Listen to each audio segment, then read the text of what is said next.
walgahii keenya nuuf eebbisi tokkummaa keenya nuuf jabeessi Maariyaam haadha Gooftaa nuti si waamna akka qulqulloota Maariyaam haadha Gooftaa nuti si waamna akka qulqulloota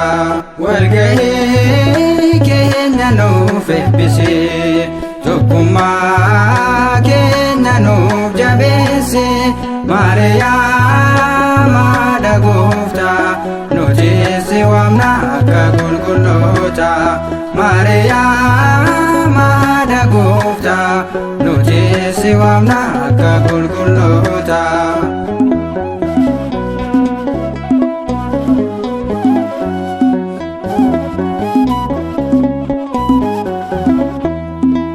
Waltajjii abbootaa kan eebbiste isaaniin gidduuttis ati argamte waan isaaniif jaalala laatte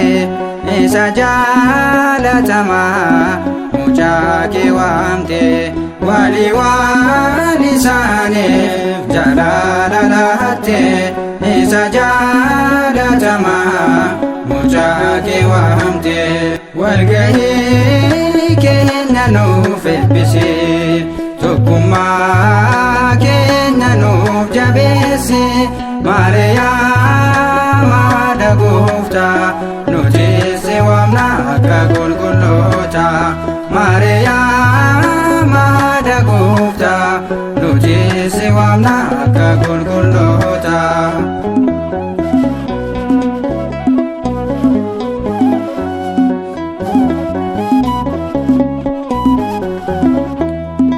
ilma kee waliini utuu harmee waltajjii bananne maqaa kee waamne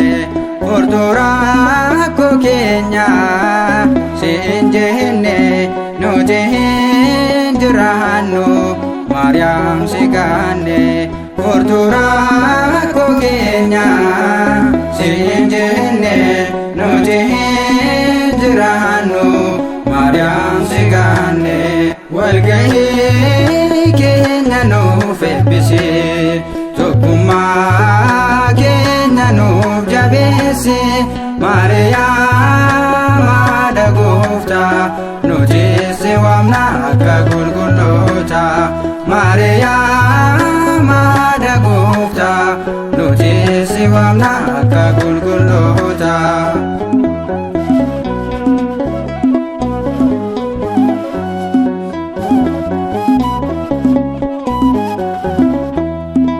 taasanii bifamu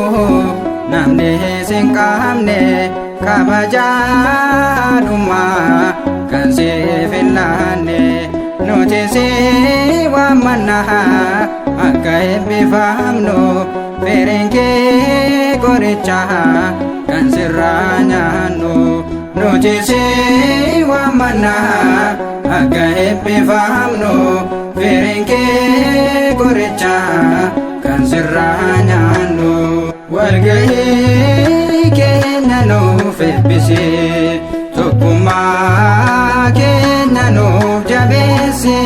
Maariyaam haadha Gooftaa nuti si waamna akka qulqulloota Maariyaam haadha Gooftaa nuti si waamna akka qulqulloota